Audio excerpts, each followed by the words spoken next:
And I said it right. I knew I did. Nailed it. All the way from New Zealand, the other side of the world, man. We just said it's 10 a.m. over there, it's 6 p.m. 10:15. Yeah. So we've got a nice 8-hour difference, but we're here. It's amazing what's possible to do with the interwebs nowadays. This is why there's no excuse for anyone not to get anything done, right? That's the one. That's the one. So Charlie's a good friend of mine, known him for years. He's a fellow entrepreneur. And at one point, he worked for Shopify. So he has the Shopify secrets, but we'll get into that later on down the show. Let's bring everybody through your journey. How did it start? Like what brought all the way from when you started till now? Because now you do a little bit of, you're more into the building sites and contracting and all that stuff. So we'll talk about that too.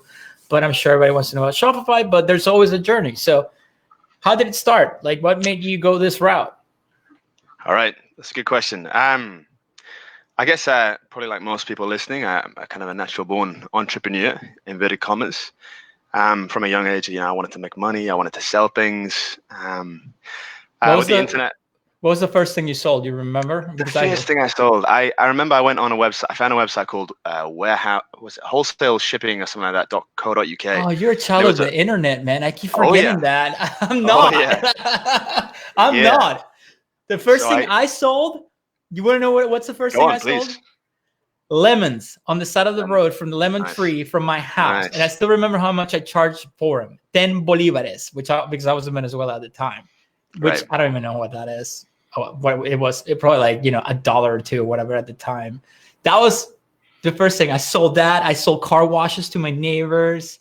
I sold baseball cards, like all that crap, man. This is way before like the internet. You got to remember that I didn't get the internet until I was 13. And I was one of the few lucky ones who was, was lucky enough that my parents got it when it was AOL.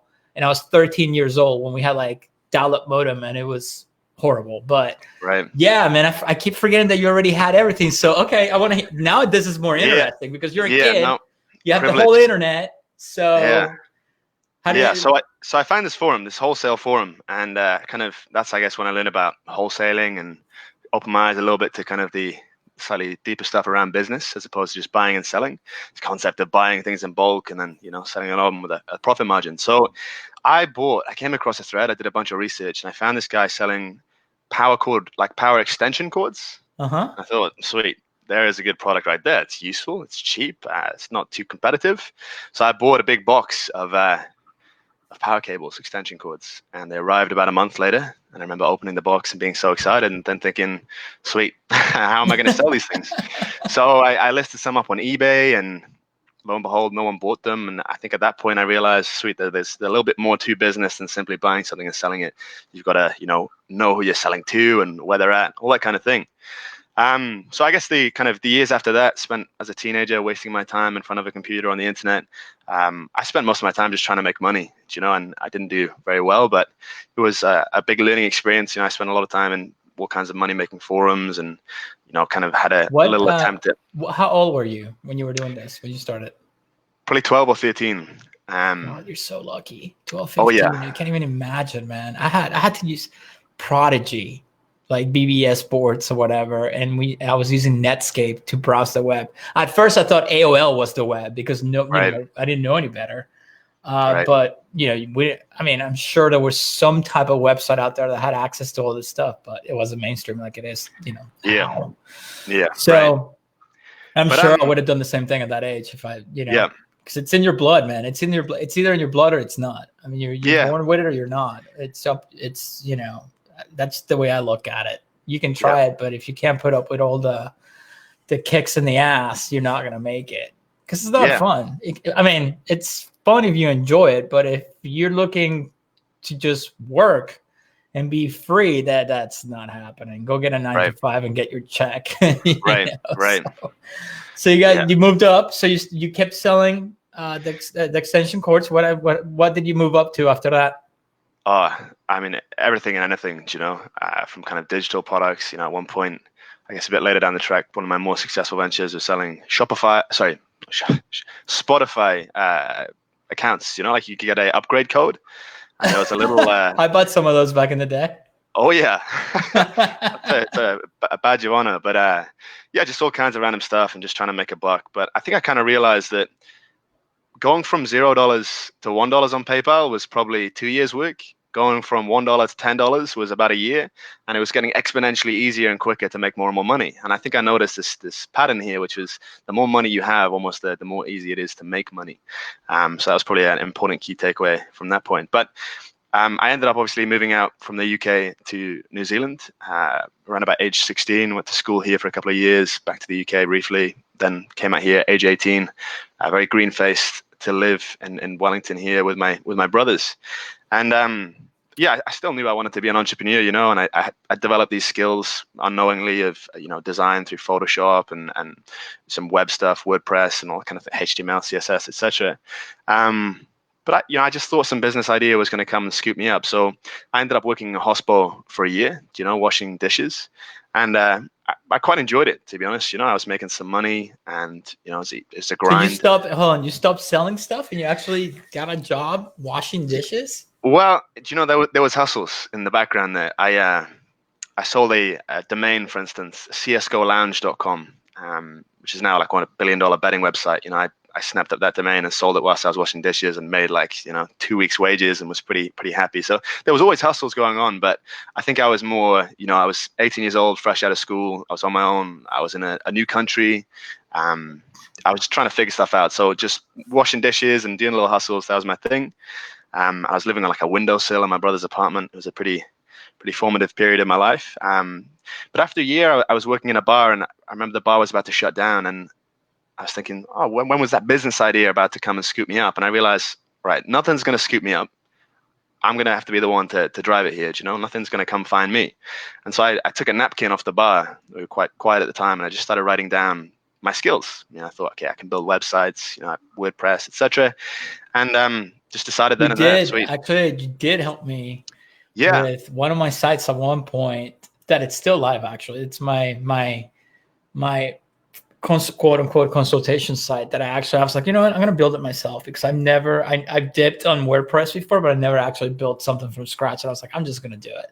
Right. And then I'm like, oh, this is frustrating. I got it done. And you did come in and help me at one point. That's it. So it's still there. It's still live. So, no, I'm glad. Go to Lovrecich so I can get you pixelated, and then you're into all my funnels. That's the one. That's so fun. But yeah, I guess from there, so I kind of decided I was going to bullshit my way into running an agency. So I was a freelancer really, and just trying to find my first clients. But I thought that you had to be an agency to be able to get clients and be taken seriously, I guess, especially as an 18-year-old. Just 18 still. So I created Shrewsbury Marketing, Shrewsbury being my hometown in the UK, and that was my name as the agency, and just went out there and got my first client, at a house party. Some chick I was partying with was like, oh, I work at the uni and we need a website for a week. And so that was my first contract. And from there, it just kind of, it kept snowballing into bigger and bigger stuff. And probably the most interesting client I had there was my third one. It's a friend of mine who was launching a cafe down in another city over here in New Zealand. And I saw he made a post on Facebook saying, oh, we need some baristas and some managers for this cafe we're launching. And so I messaged him saying, hey, I'm not a barista, but if you need any help with marketing or a website, just let me know, because I've just launched this business. And he calls me straight away, and he's like, oh, hey, that's great. It's one of the things we haven't thought about. I'd love to get you on board. But he said the biggest problem right now, and if we don't sort this, there's going to be no cafe. We have 48 hours to give the building plans to the landlord. Otherwise, he's not going to sign the lease, and we're dead in the water. He said, do you have anyone in your team who can do like an interior design and a building plan? And I said, yeah, do you know what? Actually, I think one of the team members has some skills in that area. I'll have a chat with him. I'll call you back. So I put down the phone. I speak to the team member. It's me. And I just thought to myself, I spent a lot of time building video game levels when I was a kid, Counter-Strike and all that kind of thing, Half-Life. And so I looked up some programs for interior design, and I realized it was the same interface, the 4 panels and the different layouts, and I was familiar with it. Hold on, sorry. You caught my attention with the video game thing, because I always thought, I'm like, man, I wish I could build a video game, but I'm not creative enough when it comes to like building like a level or whatever, because there's a science to it, like everything else. You can't just go in there and be like, okay, I'm gonna make a game. Like, how hard is it now with all the technology that we have now with like Unreal engines and all that stuff? I'm sure it's not easy, but compared to like, let's say 10 years ago when you actually had to like sit there and write all this stuff, how difficult is it, or, just your point of view on that? Right. I mean, it's a good question. I suppose it depends on the scale. Like for something simple, it's probably much easier now than it would have been back then. Because I see the opportunities with Steam where people can make independent games or indie games, and they release them as alpha and make money on them. You know what I mean? Yeah. And digital products are amazing because that's a recurring revenue right there that you can charge. If it's an MMO, you can charge a subscription for it, or if it's a digital product, once you make it, you just keep selling it, and that's it. Yeah, the place to do that right now, the kind of the corner of the niche in gaming would be VR games. So if you go look at VR games, they're all, as you said, released in alphas. I've been looking into it. I've been looking into like they're VR. Real simple because VR is still new and the technology is quite new. The bar for the quality of the games and the complexity is very low. So you can make a pretty simple game with a small team and something like Unreal. It wouldn't cost you that much, and you launch it on VR. And so people who own VR kits right now, there's it's not worldwide, but there's still like probably a good chunk of folks out there, and they have lots of money. VR they just want to throw money at games, my opinion on VR right now, it's at the Atari level. When I was a kid, that's where VR. People don't realize it, but VR, it's all gimmicky shit. I haven't even bought an HTC, whatever it's called, because I'm a gamer, but because it's all gimmicky games. I don't want to play gimmicky games. I want to go in the middle of fucking Doom in VR and like blow shit up, but like literally running around, And I'm sure you can do that now, but it's getting there. Like I want the whole full immersive experience, of full blown VR, but it's far away from that for sure. Yeah, Atari stage is a good analogy. I think that's very apt. And you're right, a lot of people don't realize that. But Half-Life Alyx was released recently. That's Valve and Steam. It's the successor to Half-Life 2, and that's just been regarded as one of the best games actually ever made, full stop. It's the first time like a real AAA studio has thrown a massive budget and a really big team at it, and it's the kind of the beginning of the golden age, I think, of VR. Oh, the new one that they just released? Yeah, Half-Life Alyx. So is that supposed to be H3? Because the joke on the internet has always been, when are you going to release H3, Yeah, they can't count to 3. Bless them. Team Fortress 2, Left 4 Dead 2, etc. But the reviews, it sits at 98% on Steam, and it's been out for quite a few months now. So that's awesome. Yeah. I have to check it out when I get time. All right, we got derailed with video games, but that's right. Let's go back to what we do. Yeah, so I'm I had a phone call with this fellow at the cafe, and I saw this software and thought, you know what, I'm familiar with this from video games. And so I called him back and I said, do you know what? I think we can actually do that. 48 hours, obviously pretty small deadline. And he said, oh, that's incredible. Like, how much would it cost? I have no clue. How do you price that? So I said, $5,000. And he said, oh my gosh, that's so great. We just got quoted 40,000. Thank you so much. That's brilliant. I'll send through some stuff. And so on one hand, I thought, all right, take notes, people who are charging, $500 or whatever. Yeah, for real. Let them give you a ballpark. I think I learned that lesson the right way there. But in any case, I stayed up for about 36 hours, something straight, just smashing the Red Bulls and whatnot, and watching YouTube videos on how to use Sketch. And there's now a cafe down in Christchurch that came out of the computer, which was a pretty surreal experience. But yeah, I guess the point is, I've always been kind of perhaps a bit scrappy and a bit of a vagabond. Like I tell you I can do something, and if I'm comfortable that I can figure it out, I'll say yes and get through it and hopefully deliver big. But from there I ended up derailing the agency pretty hard. I had a lot of lessons to learn. I had very little life experience, and I tried to grow it too quickly. Ended up burning myself out really badly, burning a lot of relationships. The business folded. I ended up with quite a lot of debt, and it sucked. And I spent probably 2 or 3 years, I think, paying for that. Probably from 19 till 21, 22, I was, in a bad place. I was really depressed. I was broke constantly. I was struggling to just try and make the next dollar. It's just all of the things you didn't want to do. I trust me, I get it. At one point I was there, so I get it. With tons of debt. At one point, just to give you an example, because people don't talk about this. At one point when I decided to go, when the economy crashed in 2010, and I had to basically get rid of my quote unquote first real business that was running successfully for almost, I think it was like 6-7 years or something like that. I went broke. like broke because I was young. I was in my early 20s and I was spending money like it was going out of style. Right. Whatever came in, I was spending it out, partying, going out, cars, the whole 9 yards. And, nobody saw that coming at that time. And I was just immature and I went broke. And, once I was trying to get my shit together, figure out what I was going to do, I actually worked for one of the biggest telecom companies at the time. And I also went into like 50 grand worth of debt, trying to figure things out. So it's tough. I get it. I've been there. It's not easy. It's a burden, that you carry on your shoulders the whole time when you're trying to figure out what you're going to do. Yeah. And I think one thing I've learned since then that's quite interesting is there's a study into debt specifically. There's many components to these kind of messy situations you find yourself in as an entrepreneur early on, but yeah, this study was showing how once you're in debt, your IQ actually kind of drops about 10 points on average. So I believe that. Not permanently, but your decision making, So instead of thinking, sweet, how am I going to come up with a payment plan and start working my way out of this step by step, you're thinking, oh, I just need to get that one big shot. And sadly for me, that was 3 years of my life kind of wasted.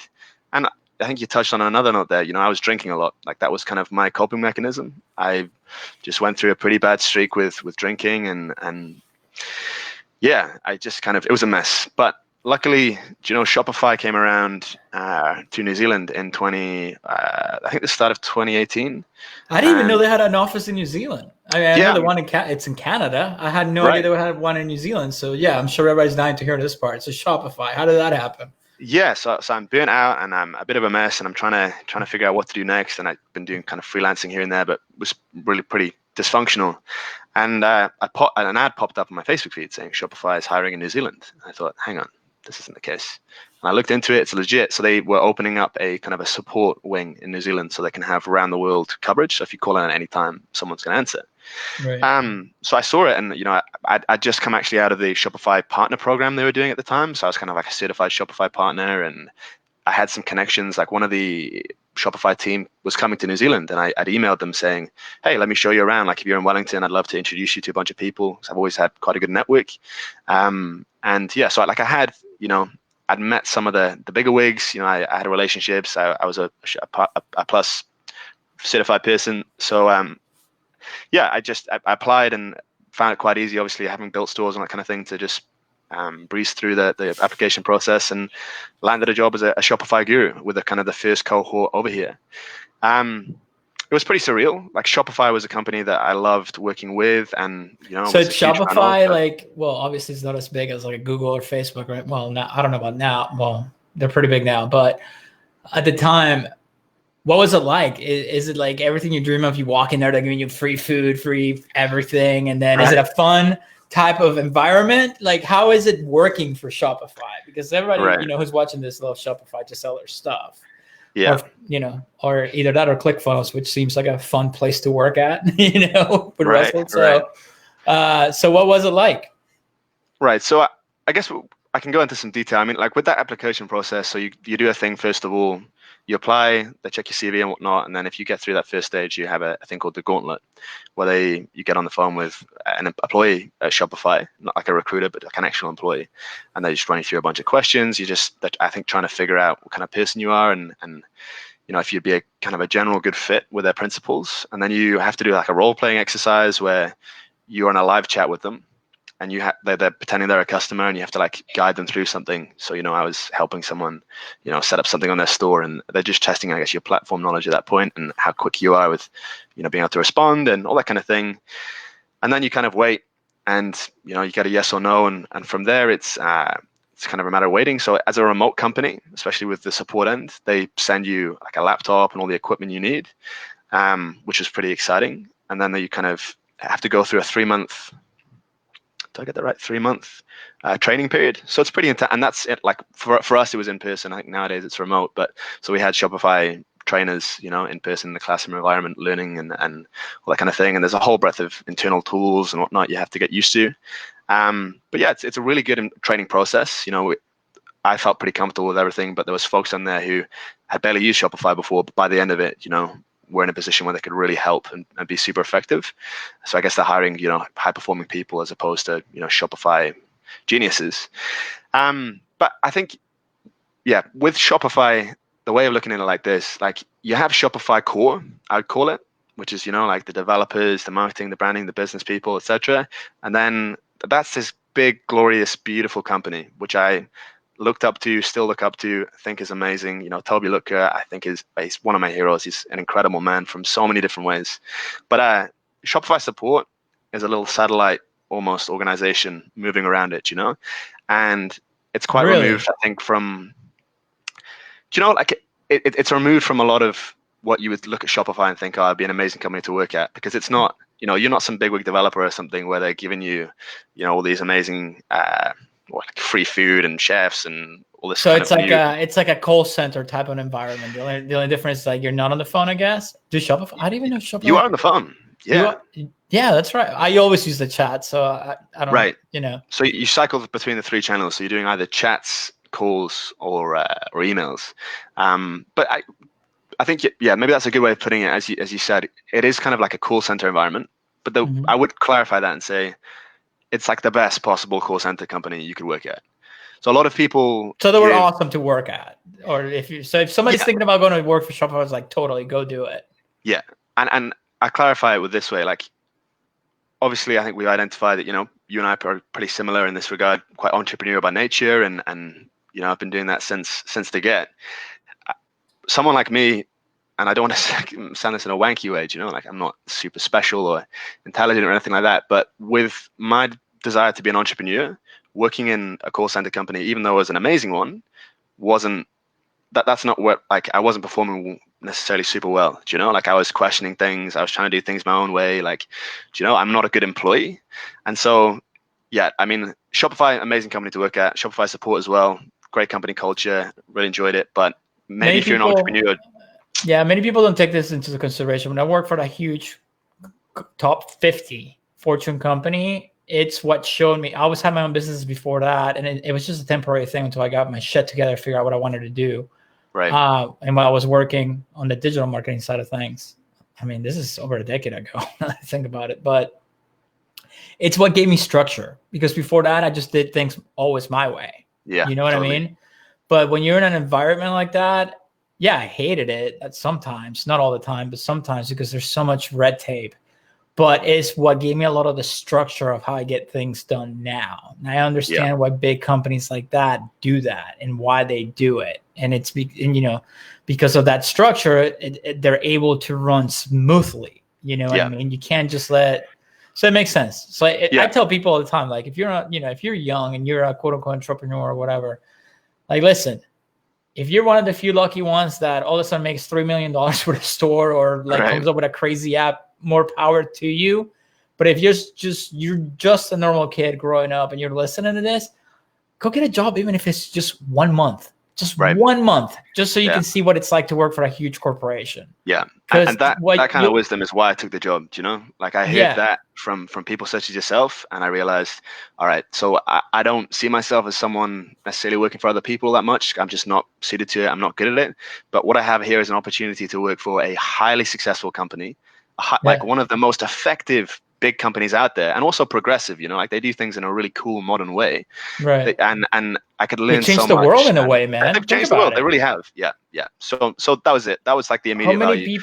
How many people that never could just launch an online business found Shopify and they have successful stores? And there's, the other half that I don't really feel bad about, because there's no excuse. Anybody can have a decent store making some decent kind of money. The ones that don't is because they don't put in the work or the research. All the information is out there for free. Shit, I give it all away in my channel. Right. It's like, so, I mean, if you don't have a successful store in Shopify, it's because you haven't done the research or you haven't tried hard enough. Right. Because you should be able to make $100 profit a day minimum. And that's being lazy, Yeah. Yeah, I mean, another one to maybe tack on there would just be your mindset's in the wrong place. Like that was one of the constant things I'd be dealing with as a guru, just talking to folks. And having done it myself, I'd done the 2-3 years of trying to drop ship and trying to make the buck and struggling with it and whatnot. I knew it, better than anyone. And so I'd be on these phone calls with folks saying, oh, hey, I just need help because I need you to set me up this, sidebar on my store or whatever. And I was, happy to help them, of course. And I'm just thinking, do you know what? If you're calling in to talk to someone to figure out something that simple, your mindset, sadly, is probably in the wrong place. You need to have the skills to be resourceful. You need to have the skills to be able to find that information yourself and self-learn, If you're relying on someone else to figure that out, then when it comes to Facebook ads or whatever, like, are you really going to be able to put in the work there? It's almost the wrong angle. But yeah, I mean, so Shopify, great company, love working there. It was a great pay. It was some stabilization after spending so long on the roller coaster, the bipolar lifestyle of trying to make a buck and all that kind of thing. I was able to chill out a little bit. I was able to pay off some debt. It was a good reset. Touching on the roller coaster side of things, I learned this from one of my mentors back in the day. The reason why you're on a roller coaster of up and down, up and down, and up and down as a quote unquote entrepreneur is because you don't have a process in place to keep your pipeline full at all times. Right. If your pipeline is full at all times, then you don't have to worry about the roller coaster, because if one client drops, you have 3 lined up to work with you. Right. So luckily, I've had the roller coaster, but not as bad because my background, I started in sales since I was a kid. Right. So, I would do cold calls. I would knock on doors. I didn't give a shit, whatever it took to make money. So, with this whole, I never had that bad, horrible roller coaster that you're like this the whole time. You know what I mean? Yeah. Yeah, I had some bad times, but it was because I was putting the gears in place, the pieces in place to make everything happen to pay off at the end, if that makes sense. Like this YouTube channel, like the podcast. This doesn't make me anything. It makes me nothing. It's costing me money. It's cost me a lot of money already. But I know in a couple of years from now, it's going to be just quote unquote passive income. But to make passive income, it takes a shitload of work up front to make it happen. And I'm going to have to keep doing it. I might slow down on the amount of videos and podcasts that I put out there. I don't know. I enjoy doing it. So I don't know what's going to happen. But, it's you got to have a process in place to avoid that roller coaster. Yeah, totally. So what Shopify? So I'm sure people are dying to know, what's the coolest thing about working there and the worst thing about working for Shopify? Right. So Shopify support, as kind of I outlined there. That's kind of where I can answer that question from. The coolest thing, just being able to kind of absorb, I guess, the culture and the systems and being led by someone like Toby Lutke. Just brilliant. Just learning so much about how top company performs and how they do things and why. Worst thing for me personally, just as an entrepreneur, and as someone who'd done so much in drop shipping and built my own stores and helped so many people, just being told that I had to do things a certain way and knowing that it wasn't the way that was going to help people. Yeah. That it was just, I couldn't for do it. You. So it wasn't like the company was bad to work for, which, that's good. That's good. Yeah. So, all right. Now I want to know this. So what's the craziest support thing you had to deal with? Because I'm sure you get some crazy stuff. Like phone calls or chat, anything you can think of top of your head? Craziest. Well, you do get some pretty irate silly, people, as you can imagine. Silly. But, let me think. There has to be one. No, I have to get back to you. You put me on the spot there, but there is some wacky ones. But on the whole, it's pretty good. I mean, most of the people you're talking to are in the States. Most of them are kind of folks are nice and quite reasonable. And kind of scrappy entrepreneurs and all that kind of thing. Right. A lot of older folks, I guess, who need kind of hand-holding through some of the simpler stuff. But yeah, I mean, if it comes back to you, let me know. Yeah. The other thing I wanted to talk to you about is the bots that you told me about the other day. Yeah, so the Reddit bot stuff. Yeah, tell me about it. I want to hear about that. So this is an interesting one. I don't know if my lawyer would want me talking about this publicly, but here we are. We're just going to run it. I was working with a really amazing fella called Ben, who I came across from some e-commerce groups, and we both realized we're in New Zealand and connected, and kind of the rest was history. So Ben is a super smart guy, developer. I'll try and keep him a little bit anonymous here, but he had built a system so that we could manipulate things on Reddit. So we could upvote things, downvote things. I want to make comments, all this kind of stuff. And initially, you know, we thought it might be a good idea to try and run some dropshipping stores through it. And unfortunately, it's not that simple. Like Reddit, this Reddicate, as they call it. Hold on. What do you mean you try to run stores through it? Well, so we were just trying to think of ways sweet. So we have this ability to kind of tinker things around on Reddit and put our content to the top. Like, how can we make money from it? So why don't we post some stores So you're trying to get a link to the top to get people to convert to go to the store. Yeah, or just trying to figure out some ways of kind of utilizing it to be able to promote sales. Because Reddit, if you're watching this, you know what Reddit is. Reddit is like the fucking, you know, the doors of the internet. Everything starts in Reddit, and then it goes from 4chan, and it goes from there. Yeah, right. So if you go viral on Reddit, you go viral around the world. Yeah, you know, it's a lot of power behind that platform. Oh yeah, and to be able to kind of manipulate that was pretty. I guess I wouldn't perhaps do that nowadays. You know, I've grown up a little bit and realized that the ethics involved in things are quite complicated, and I want to be on the right side of things. But back then, you know, I was hungry, quite literally hungry, and was just trying to make a buck. So, yeah, well, after a lot of trial and error, we kind of came up with this formula, and I'll lay it down here, and I wonder if anyone will run with it. I mean, never know. But you never know. So what we would do is.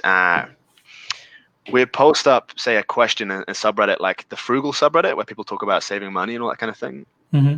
And we might say, so we'll have like a dropshipping store ad set up selling, say, socks, right? And on there, it's got a deal on some, say, business socks with a, you know, pretty good profit margin. So we'd post up a question from one account in the frugal subreddit saying, does anyone know where I can get some cheap, good quality business socks? We wait 30 minutes. People start commenting, right? And we'd feed that post some upvotes so that it would start to kind of go up that subreddit. And then we would comment from another account after some other people have commented and say, hey, I actually just bought some business socks from this site the other day. I used this coupon and it was like 80% off and free shipping. You know, they're not the best socks in the world, but, you know, they get the job done. And then we would upvote that comment to the top of the thread. And so it's done in quite a way that's quite masked and sneaky. But at that point, you know, you'd have 100 people come into your store like every minute. And, you know, if you had like a 4% conversion rate, you're making money. Right. And the interesting thing there was, I mean, I remember at the time we'd talk with, you know, folks in kind of Facebook ad communities and whatnot and say, oh, look at this experiment we just ran. Would anyone be interested in this? Like we just made, you know, $10,000 in a week dropshipping sales. What do you reckon? And people would say, oh, well, what's your ad spend? Do you know, don't talk about how much money you made. Like, what's your ad spend? Have you actually made any money here? That's me. Calling out screenshots left and right. For sure, right. It's a good point. Yeah. And we'd reply and just say, oh, well, it's actually a $0 ad spend. And people would say, fuck you. Like, get out. So I don't know if I can swear, but they would say, you know, get out this group. Like, you're full of shit. Like, that no one is $0 ad spend. What do you mean? Do you know? And people just kind of didn't believe that what we were doing was actually real. But yeah, we were spending $0 on ads. You know, it cost us nothing to post on Reddit. We just send these upvotes through. We weren't paying anyone to do it because we had our own tool. So what happened?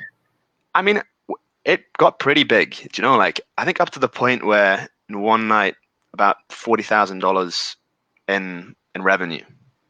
In one night, wow. $0 ad spend. Do you know? I mean, it got far more kind of complex and whatnot. So 40 grand in revenue, no ad spend. So you take, if you're drop shipping, so you're probably making what, between 32 to 38% profit. And then you take overhead out of that. So you're clearing about 26%, something like that. Dude, that's a lot of money. Yeah. I ain't a calculator, but that's a lot of money. Yeah. I'm listening. Go ahead. And it wasn't super consistent. It wasn't like we could just turn on every night and make that money because it became more complex. And I probably won't 10 G's, 10-4. Yeah, right. It's pretty awesome. So yeah, as I said, it became more complex, and there's elements to it, like if the Reddit admins were awake at that time, like we'd get deleted and banned, and it would become a little bit more difficult to do. And they were it was a cat and mouse game of them upgrading their kind of bot detection, and then us, you know, buying residential US IP address blocks to combat it and all this kind of thing. Proxies and all that. Yeah, exactly. But in the end, we decided to go an info product route with it. So we kind of prepared a course and all that kind of thing, and I think I have a bad habit of burning out. Towards the end of that, I burned out, dipped out of the project.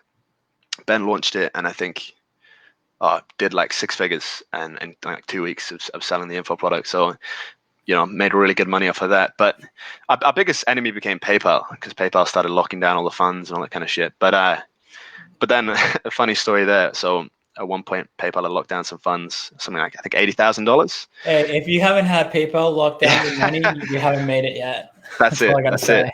Yeah, right. So PayPal locked it down. And so we put a post up on the PayPal subreddit saying, PayPal have fucked us over here. They've taken our money. They've locked it down. And we upvoted it to the front page of Reddit with 10,000 upvotes. And within like 2 hours, PayPal had hit us up and released the funds. And we're like, we're so sorry. But yeah, that's there's awesome. a fun way of getting you, bending them to your will. But yeah, so that was kind of an interesting experience. I think there's a lot of untapped power on Reddit. And so is the bot still around? No, I don't believe it is. I caught up with Ben not too long ago, and he's kind of pursued a different. Ben and I stopped working together after a certain point there.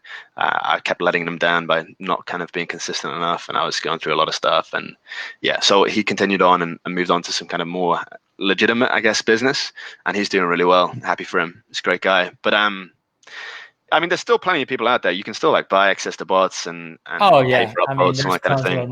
All you have to do is just go to one or two websites that everybody who's watching this probably knows. I'm not going to mention it here, but right. There's tons of bots out there. I mean, tons. I mean, my channel gets hits with bots every single video that gets uploaded. Like right away, I'm like, yeah, this is totally a real comment. You know what I mean? Right. I don't delete them because engagement drives the video up. Right. But yeah, I think kind of after that, for me, I kind of switched away from this mentality. That was before I was at Shopify, by the way, just to clarify. But in any case, I think, after all of that kind of stuff, and after I left Shopify, I quit Shopify after 1 year. I just kind of realized, I don't want to go back into these kind of Hail Mary shots of trying to make big bucks and bidding myself out and doing things that. That's another problem that I see with the kids today, that they want to go, I want to make $1 million. That's always the magic number, $1 million. Right. Okay, everybody wants to make $1 million, but it's a lot harder to make $1 million if you haven't not made at least $350,000. If you can figure out how the fuck to make $350,000 a year, right, and you got that down and it's consistent, then all you have to do is just scale that same shit that you're doing to the world, and you'll make your $1 million and a lot more. But until you figure out from 0 to 350, forget it. You're not gonna make that million. Right. So baby steps. And it used to be like that too when I was young. I was like, I want to make fucking $50 million, $100 million. Right. I still get greedy like that, but I'm older and wiser now, I guess, and I've learned from some of the best and from experience and books and everything like that. So, I know there's a process to it. You're probably realistic now as to what goes into it, and I think that's kind of what I had to realize. And it's probably the very natural path for a lot of entrepreneurs and whatnot. But I just needed to figure out. There's only so many Zucks and who's the guy who started Snapchat and Elons in the world, Right.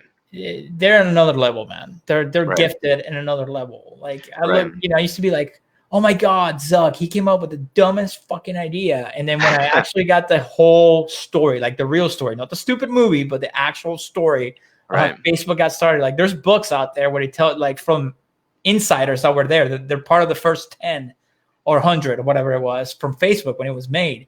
And the real story is very different from everything you've seen in the movies and all that stuff. And to get to that, it takes a genius to come up with that, man. It's not, I mean, he's not partying. He's not, when I was 21, you got to understand, Zuckerberg made Facebook. We're the same age. Right. What's the difference between him and I? He was in his dorm coding this shit and learning how to code this shit. I was partying my ass off, hooking up with chicks. Right. It takes a certain personality. I'm not an introvert. I mean, I do what I do and I'm good at it, which I don't know how it's possible because I'm such an extrovert. But it takes a certain type of person. Elon, look at Elon. Elon is like so introverted. I mean, the guy is like funny and stuff, but when you see him on like Joe Rogan, he's doing another one that's being released today. As a matter of fact. I can't wait. I'm going to listen to it after this. But he's a super duper introverted guy. Like you can tell, like every answer, it's like in his head, the gears are turning before he even opens his mouth because he's like thinking like a chess game, 100 pieces ahead. You know what I mean? It takes. And luck. It takes luck. You got to be at the right place at the right time. The first 10 employees of Facebook were literally in the same dorms with Zucks. They were just there. Right. That's just the way it is. The same with the guy from Snapchat. The other two founders, they just happened to be at the same place at the same time and met. You never know. I don't know. I might meet somebody 2 weeks down the road and then it changes my life completely. Yeah. And I think part of growing up and kind of like developing past that mindset is, well, certainly for me, was realizing, do you know what? Like, if you pay attention to these people, you wouldn't necessarily want that. I mean, to be a billionaire, like, would you really want that? I have I think no you could be a desire lot whatsoever. happier with a lot less. Do you know? I have no desire still be in control of a lot of things. When I was broke, yes, I was like, I want to be a fucking billionaire. Right. I want 10 Lambos, 50 Ferraris, and I want to travel the world. And I want fuck you money where I can buy whatever I want. Right. You don't need that much to pretty much be. I'm telling you, after a certain point, it's diminishing returns. It doesn't bring you happiness. I hate to sound like it because I was like, yeah, right. Your bills are paid. It gives you a peace of mind. Your bills are paid. You have a peace of mind. And when you make a decent amount of money, in America, you can do whatever you want. You can travel the world. You can listen. What brings me happiness nowadays is not the cars. I've been through a million cars to how, all of that. Like, what brings me happiness now? Well, now I have a kid, so of course him. But going out, having drinks with my friends, food, going to the beach and hang out. That's it, dude. Right. And travel. Right. I don't give a shit about cars anymore. I mean, I still like them, but I'm not obsessed with them like I used to be. It doesn't do it for me anymore. My game now is like how much better I can get at what I do.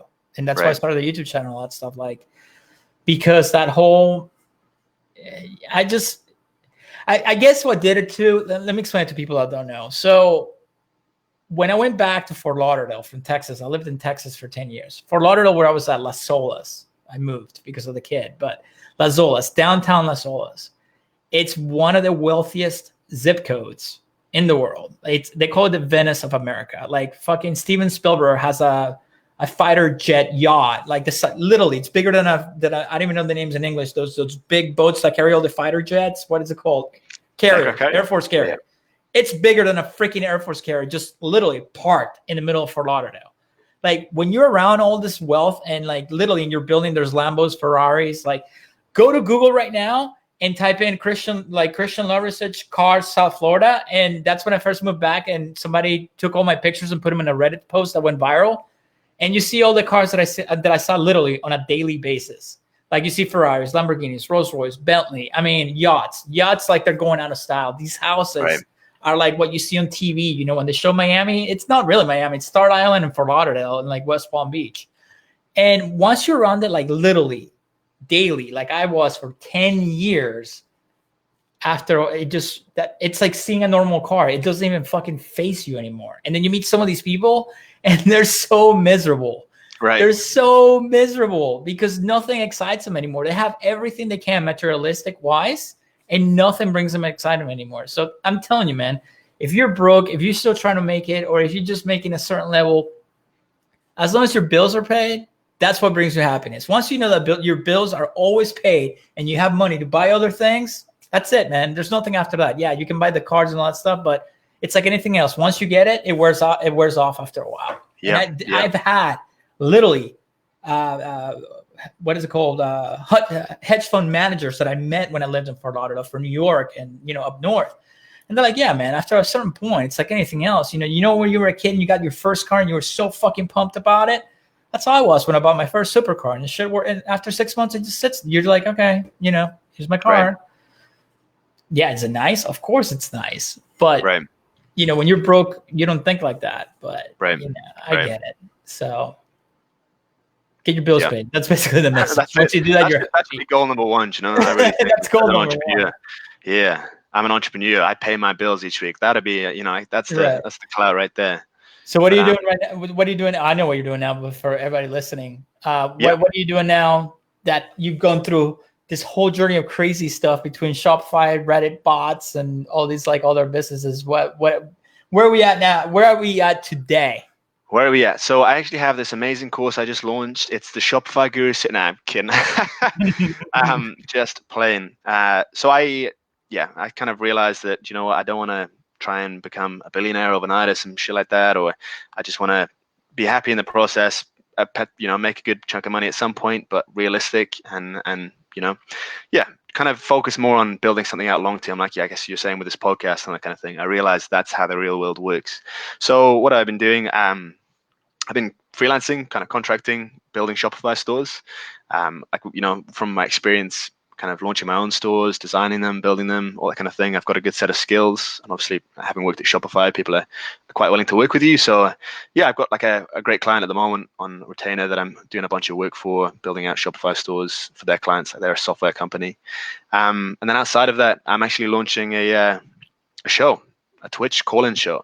I've got this. I used to do like a Twitch show for some of my startup stuff a while back, and I loved it. Yeah, I loved it. I liked it, man. I always hopped on when you were on. Yeah, no, it was so much fun, and a lot of shit happened around the time. Like my dad passed away, and I took a break from it. And when I came back, people had taken the idea I had around like a startup, ongoing show, and they'd run with it and become like got to where I knew I was close to. And it was the wrong way of looking at it, but for better or worse, it kind of crushed me. I just killed that fire that I had for streaming, and I've been trying to get back to it for years now. But literally, like 2 weeks ago, I had an epiphany. I thought, because I used to do call-ins and stuff, I thought, hang on, why don't I run a show on Twitch? Not necessarily purely about business, but doing call-ins. So you can, instead of just having people chatting in, which is the normal format, you have it so like a random person can get on, a voice call with you for 5 minutes, and like this, have a call-in, like an on-air call-in. And the more I thought about it, that's a great idea. No one's really doing it. And I've just kind of, it hit me, and I thought, I had the same feeling I had previously when I came up with that new format, and it did end up kind of becoming something. So I've gone all in. Like, I've taken a bunch of money that I made contracting, and I've invested in a whole range of equipment, and I was pretty gutted because obviously with the quarantine it hasn't arrived yet, but I was hoping it would be ready for this. But not just yet, but so in the next kind of probably 2-3 weeks I'll be launching that, and that's kind of just what I want to run with now. I hopefully will still be doing some e-commerce stuff, but cool, man. All right, so we're running out of time. So where can people find you if they want, the whole Shopify stores made? They want to get a Shopify store made professionally by somebody who knows what they're doing. And then I'll add the link to the Twitch thing to the description when you launch it. I'll edit the description, add it on there. That'd be nice. Yeah, but where can people find you? Yeah, so if you want to find me, I guess Twitter is probably the easiest. The Coppinger, so just and then my last name. If you have any questions, I think I can help with something. Like when it comes to e-commerce, I love giving my time and helping out where I can, free of charge. So just shoot me a message. I'm happy to look over stores or give feedback, anything like that. But yeah, I mean, this has been a real pleasure. I enjoyed it, man. I'm glad to have you on. I haven't talked to you in a while, so it was like, come on the show, come talk to me. So yeah. See what's going on. But everybody who's listening right now on the podcast, subscribe to the podcast. And if you're on YouTube, make sure to subscribe to the channel. Hit the like button. It helps with the algo. It helps the channel. Smash it. Help me monetize this channel, man. I want to make my money back. And then I'll see you guys next time. Thanks, Charlie. I appreciate it, man. Cheers.